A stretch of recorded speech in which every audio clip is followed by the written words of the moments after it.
salamat po sa ating narinig, sa ating praise and worship. Amen. Okay po. Sige po, umpisahan po natin ang ating devotion. Sigurado kilala niyo po one of my favorite character sa Bible is si Paul. Siguro alam niyo po yung story about Paul and Silas. Ano? Sige, tingnan po natin. Buksan po natin yung ating Bible app or yung Bible na libro sa Acts chapter 16, verse 25 to 32. Okay. Yun. Siguro po, basahin po natin sabay-sabay. Ano? Okay. Hindi ko lang makita ron. Okay. Verse 25. About midnight, Paul and Silas were praying and singing hymns to God, and the other prisoners were listening to them. Suddenly, there was such a violent earthquake that the foundation of the prison were shaken. At once, all the prison doors flew open and everyone's chains come loose. The jailer woke up, and when he saw the prison doors open, he drew his sword and was about to kill himself because he thought the prisoners had escaped. But Paul shouted, "Don't harm yourself. We are all here." The jailer called for lights rush and fell trembling before Paul and Silas. We then brought them out and asked, "Sir, what must I do to be saved?" They replied, "Believe in the Lord Jesus, and you will be saved, and your household." Then they spoke the word of the Lord to him and to all of the others in his house. Amen. Salamat po sa salita ng Lord. Okay. So, dito po sa binasa natin, bago po ito nangyari about kay Paul and Silas, bago po sila ginulpe at napagkamalang pong Hudyo, meron po silang dinadaanan na bata na ginagamit ng mga tao para pagkakitaan. Ito po yung sinasapian ng masamang espiritu. So, lagi pong dumadaan si Paul doon para, alam mo yon, lagi siyang sinasabihan, ito yung mga lingkod ng Diyos. Sila yung naghahasik ng mga na about kay God, ganon. So, dahil sa alam mo yun, pagkainis ni Paul, dahil lagi niya naririnig yon, kasi nga sinasapian yung batang yon, ang ginawa po niya is, nirebuke niya, inalis niya po yung masamang espiritu na sumasanay doon sa bata. So, ang nangyari po, nagalit po yung mga tao behind doon sa batang yon para pagkakitaan. So, nagalit po sila dahil nawala yung pinagkakitaan nila dahil nga po inalis ng Panginoon Diyos yung masamang espiritu sumasanay doon sa bata. So, and then, pagkatapos po noon, yun nga, dahil nga inalis, nagreklamo po yung mga taong ito, yung mga Romano na pinagkakitaan yung mga batang yon. So, sinabihan nila ng masasamang salita dahil ito nga daw si Paul nagkakalat ng mga masamang balita. So, ang ginawa po ng mga yung mga Roman soldier, ginulpi po sila. Pinahiya, hinubaran, and then kinulong. Okay? So, makita po natin doon sila po ay kinulong do sa kulungan ng kulungan na halos alam mo yung ginulpe dahil alam niyo naman po pag ginulpe tapos pagka nilagyan pa ng mga posas para bang walang awa, di ba? Kung sa atin yon parang wala na mga kaluluwa to, parang alam mo yon kung baka pinakinggan nila yung isang tao na kung ano na sinasabi. Hindi mo lang nilitis, di ba? Parang hindi mo lang parang dumaan sa process. Di ba? Parang ano bang kasalanan nito? Totoo ba ang sinabi nito? Wala na. Kundi ginulpi sila at napagkamala pa silang Hudyo. Di ba? So nakita po natin dito na may tatlo pong A na pag-uusapan natin about sa Acts 25 to 32. Unang-una po is anytime. Pangalawa, anywhere. And pangatlo, any situation. So anytime, bakit ko po nasabing anytime? Kasi si Paul, at si Silas, ito po yung ano, sila po yung sila po yung mga uh, nagpi-preach about kay Jesus. Kahit saan po sila magpunta, alam niyo naman po si Paul, marami po siyang ano, no, marami pong pinupuntahang lugar para i-preach si Jesus o i-preach yung gospel. So anytime po doon, na kahit po sila ay ginulpe, di ba po, hindi po siya nakarinig ng ano bang salita na hindi maganda sa kapwa niya, di ba? Anytime na parang hindi siya parang nagreklamo, di ba? Bagkus tinanggap niya yung gulpe, kinulong, tapos napagkamala pang Hudyo, di ba? So doon po yung sinasabing yung kahit anong oras, di po, kahit tayo rin po, no, minsan mayroong mga temptation na parang alam mo yun, minsan nakakalimutan na natin yung ating pagkakristyano. Minsan parang anytime parang meron lang nag-provoke sa atin na magalit, di ba? Parang nag-provoke sa atin na parang manginis, di ba? Masira na yung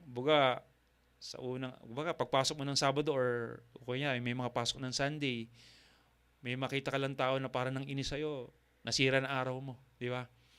Nakaka-experience po ba kayo ng ganun? So, maraming ganun, ano? Minsan parang ipoprovoke ka na magalit, mainis, di ba? Dito papasok yung anytime. Na dito, makita natin na si Paul, nakita mo nang ginulpe, di ba? Nakita mo nang wala naman siyang ginawang masama, inalis niya lang naman yung dahil sinasapian yung bata, di ba? Ginulpi pa siya. So, di ba? Doon nakita natin, no, kahit anong oras po, hindi siya po nagreklamo. Hindi niya sinabi sa Panginoon, Lord, wala naman po akong ginawang masama, di ba? Hindi siya nagreklamo sa Panginoon at hindi siya nagreklamo sa mga tao. Bagkus tinanggap niya lahat 'yon, di ba? So, papasok naman po yung anywhere.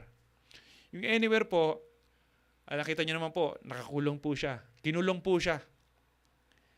Na kahit po sa anong lugar, kahit anong pong minsan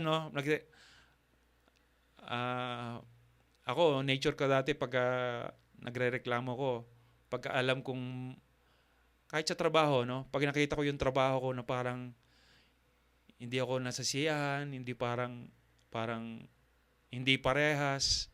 Dati nagrereklamo ako sa company ko dahil yung company ko, ako lang po yung pinakamababang sahod. So doon nakita ko lahat sila kasi pinakita lahat. So sabi ko, ba't ako magrereklamo, di ba? Kasi si Lord naman nagbigay sa akin ito. Si Lord yung the Lord gives, the Lord will take away, di ba? So hindi parang palakihan to ng sahod, kundi kung sino nagbigay, di ba? So kung ganun yung mindset natin, nasasabihin natin, Lord, hindi naman po ito nakabase do sa binigay nilang sahod, kundi base ito sa binigay ng Panginoon, di ba? Kasi kung tayo parang inaalala natin na ang trabaho natin hindi natin ginawa 'yon, nag-apply ako sa Saudi kasi gawa ko 'yon, di ba? Nag-apply ako, nagpursu ako, nagpunta ako sa agency, napabalik-balik, nagbigay ako ng pera para alam mo 'yon, para mapalakad ka agad, di ba? So hindi po 'yon, Hindi po 'yun ang pinaka suma total. Ang pinaka nagbigay po noon ang Diyos. Kaya we need to thankful the Lord. We need to thank God kasi hindi tayo nagpurso noon. Siguro sila sabi ng iba na sa mga hindi pa nakakilala, no, na ginawa ko to dahil nag-aral ako, nakatapos ako ng pag-aaral, nagpurso ko, ginawa ko to dahil gusto ko mabili yung gusto ko, di ba? Pero hindi. Sinasabi dito na kahit saan man tayo pumunta, anywhere po, hindi man tayo pagpalain dito sa Saudi. Hindi man tayo, yung mga nasa Pilipinas, no? Hindi naman porket nasa Saudi ay dito ka pagpapalain. Kahit saan lugar po 'yon. Kahit saan man lugar ka, kahit nasa Pilipinas ka, kung doon ka pagpapalain ng Diyos, pagpapalain ka. Okay? So doon po papasok yung anywhere na sinasabi ron na kahit na si Paul ay nakakulong, nakita po natin siya na nakuha niya pa pong kumanta. Di ba nakita niyo po ron? Sabi niya, di ba, they are praying and singing hymns to God. And yung mga prisoner po, nakikinig po sa kanila. Kayo po, doon po, no, papasok yung any situation. Any situation, na kahit nasaktan ka na kahit nakaranas ka ng ano mo yon, yung ng kahit na parang alam mo yon, siguro kung sa atin sa Tagalog gulpi di gulat, ano, parang ginulpi ka, wala kang reklamo, nakuha mo pang kumanta at manalangin. Diba, napakabuti ng Panginoon kasi hindi natin magagawa yun eh. Magagawa po natin yun kung tayo ay patuloy na lumalalim sa ating pananampalataya sa Panginoon. Ganun po si Paul. Ganun po siya, kung gano'n niya kakilala ang Panginoon, kaya po siya nakakapanalangin at nakakanta sa Panginoon. In spite of all, di ba? So makita po natin dito, doon papasok yung ano, no? Doon po papasok yung witnessing na sinasabi. Dahil po sa ginawa ni Paul at ni Silas sa kanilang panalangin at pagkanta ng singing hymns to the Lord, doon po pumasok yung yung makita po nila yung warden, yung tagabantay ng kulungan. Di ba? Di ba nga, nakita natin, nag-earthquake, nayanig yung buong kulungan, di ba? Dahil doon sa pagkanta nila, dahil nakita nila na narinig ng warden na parang bumukas lahat yung pinto, di ba? So natakot siya, di ba? Natakot yung yung warden. At akala niya nakatakas na yung mga nasa kulungan. Kaya nga sabi ni Paul, gusto na magpakamatay ng warden, di ba? Pero sabi ni Paul, don't harm yourself. We are all here, di ba? So nakita po natin dito kung gaano na parang na-influence na o baga parang yung jailer, baga nakita na yung jailer kung paano yung pamumuhay ng dalawa, di ba? Sa kabila ng pangyayari sa kanila, sa kabila po ng mga sa kabila po ng sitwasyon nila na sila po ay nakaranas ng gulpe, nakakulong pa, di ba? At wala naman silang ginawang masama. Pero doon nakita natin na any situation ay nabahagi pa nila si Jesus, di ba? Tayo po kaya, pagka tayo po ba ay, pagka, minsan, madalas ko marinig to, pag okay na ako, saka ako mag-share ng gospel. Pag okay na ako, pag mataas na aking sahod, or anything na parang, wala na akong problema sa bahay, di ba? Or parang, magaling na ang kapatid ko, ganon, ay, siguro, we need to check our hearts kasi hindi po yun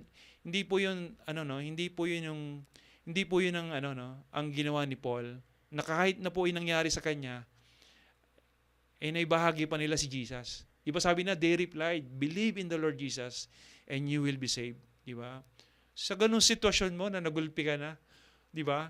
Makita mo na parang alam mo yun, wala ka na iba nga, di ba, pag nakakulong ka, wala kang anak ka ba talaga ng Diyos? Nakakulong ka, wala kang pera, and yet, you believe in the Lord. Ganun po si Paul, ganun po kalalim, ganun po yung pananampalataya niya sa Panginoon. So, kaya nga sabi ni Paul, di ba, imitate me as I imitate Jesus, imitate God, di ba? So, ganun po yung sinasabi ni Paul, na ma-encourage tayo sa faith ni Paul sa Panginoong Hesus. Huwag tayong mapanghinaan ng loob. Huwag tayong yung parang nakita natin may problema na hindi na natin pwede na kahit anong sitwasyon na hindi natin kayang i-share si Jesus. Kahit nga tayo na minsan parang sa bahay, di ba? Na kahit na parang wala na kayo mapagkwentuhan. And yet, hindi mo pa ma-share si Jesus. Di ba? So, doon nakita ko rin yung about yung ni-share ni Pastor Jay nung last seminar niya. Na-encourage po ako kasi siya po yung sa lahat po ng airport, sa lahat po ng airplane na sinasakay niya, anytime na may makakatabi siya, sinishare niya si Jesus. Di ba? Actually, magagawa po rin natin yon. Wala pong imposible sa Panginoon kasi si Lord, hindi mo kaya yon mag-share si Jesus. Pero pag pinag-pray mo at desire mo na i-share siya at in love ka sa Panginoon, for sure, i-share mo siya. Di ba? Kasi yun yung nararamdaman ng mga tagasunod ni Kristo. Kung tayo po ay pinanghihinaan minsan na parang hindi ko kaya i-share to kasi baka nakakatakot to. Di ba ganun yung mention sa kanya before?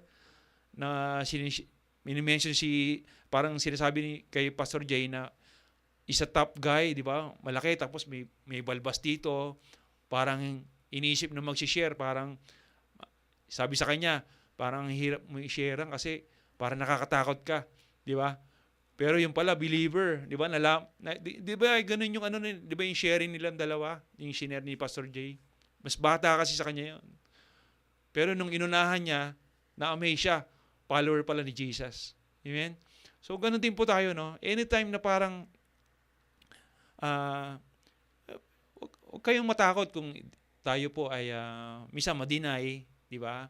Hindi pakinggan, but you try. God will speak to them, di ba? So hindi po nyo trabaho yon na tayo po ay magbago ng tao. Trabaho po ng Lord yun. Amen? So yun po, no? Yung tatlo po, no? Tatlong A. Anytime, anywhere, and any situation. Amen? So, yun lamang po yung aking munting devotion. So, Lord willing, ay meron po kayong napulot about the witnessing. So, pag gusto nyo pong basahin yung Acts, yung 16, pwede nyo pong basahin the whole Bible. Amen? So yung encourage ko lang po, para tayo po ay maging, alam mo yon, in love with the Lord, huwag natin kalimutan yung ating spiritual discipline. Amen? Bible reading, prayer time, di ba? Yung ating fellowship, di ba? Fasting, amen? Yung devotion, especially. Amen? Okay po. Sige po, salamat po. Tayo po yung manalangin. Yes, Lord God, marami pong salamat, Panginoon, sa inyong mga salita. Salamat po, Panginoon, sa buhay ni Paul at ni Silas, Panginoon.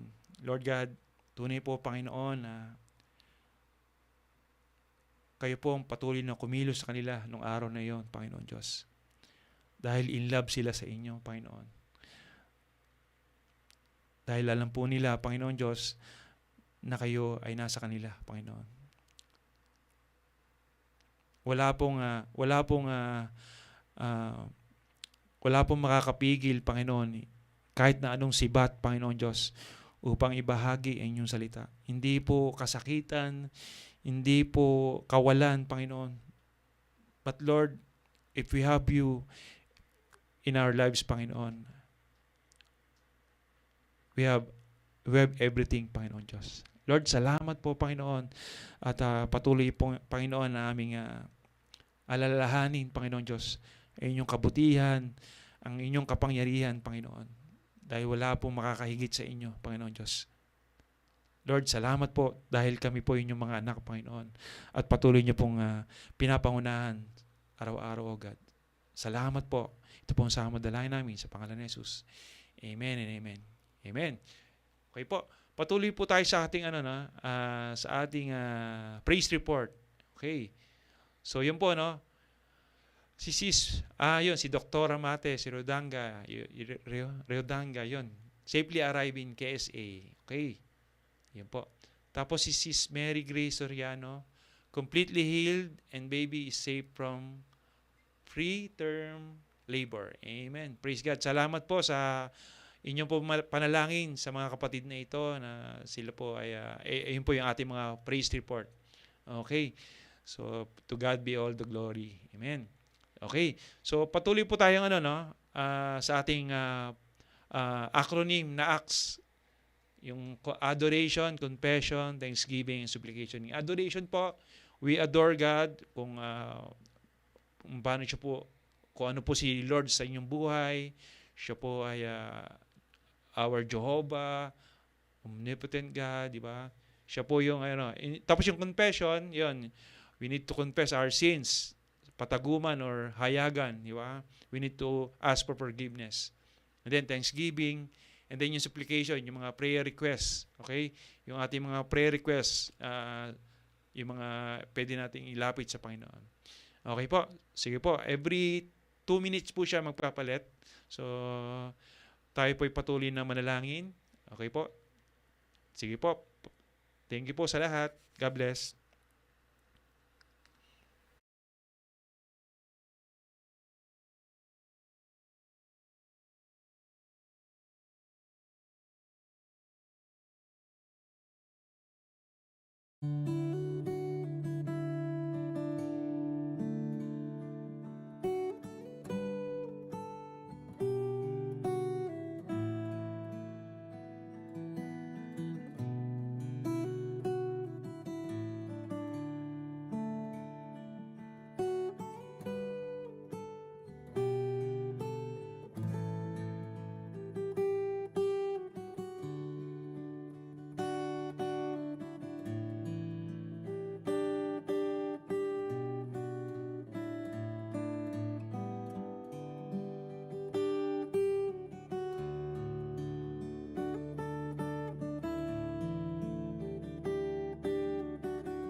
Reminder po para bukas sa ating worship service, magkakaroon po tayo ng breaking of the bread. So, prepare your elements para bukas. And kita-kits po bukas, online and physical. Amen. Sige po, tayo po itutungo sa ating closing prayer. Yes, Lord God, marami pong salamat, Panginoon, sa araw na ito. Salamat po, Panginoon, na sa lahat po na aming mga prayer request, O God. Lord, alam po namin na inyo pong itong narinig, Panginoon, at iniling po namin sa inyong pangalan, Panginoon Diyos. Lord God, your will be done, O God. Kayo po ang nakakaalam, Panginoon, kung ano pong makakabuti sa inyong mga anak, Panginoon Diyos. Lord, tulungan nyo rin po mga taong aming mga pinalangin, Panginoon, kung sino man po, Panginoon, ay hindi po nakakakilala sa inyo. Lord God, I think you're the best time, Panginoon, na sila man po ay lumapit sa inyo at kilalanin po kayo, Panginoon, at tanggapin kayo bilang, Panginoon, tagapagligtas, Panginoon Diyos. Lord God, wala pong imposible sa inyo. Sa lahat po ng may karamdaman, Panginoon, sa lahat po ng mga may problema, O God, financial man, emotional, Panginoon, ay tulungan niyo po sila, O God. Lord, kayo po ang aming healer, Panginoon Diyos. Kayo po ang aming provider, Panginoon. Kung may problema kami financially, O God, kayo po ang Diyos na hindi nagbabago, Panginoon. Lord God, muli, salamat po, Panginoon, sa gabing ito. Salamat po, Panginoon, sa ganitong paraan, Panginoon, ay patuloy kami mag-worship sa inyo at patuloy, Panginoon, itataas ang inyong pangalan, Panginoon Diyos.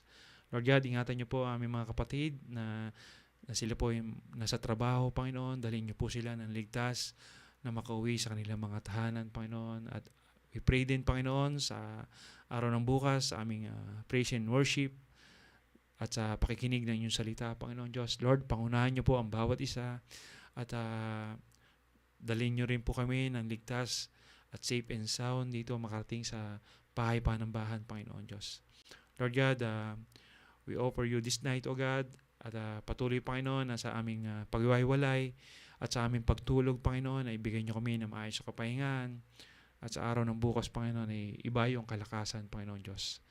Lord God, marami pong salamat, Panginoon, sa ilang pong mataas papurit, pagsamba at pagdakila. Sa pangalan ni Jesus, Amen and Amen.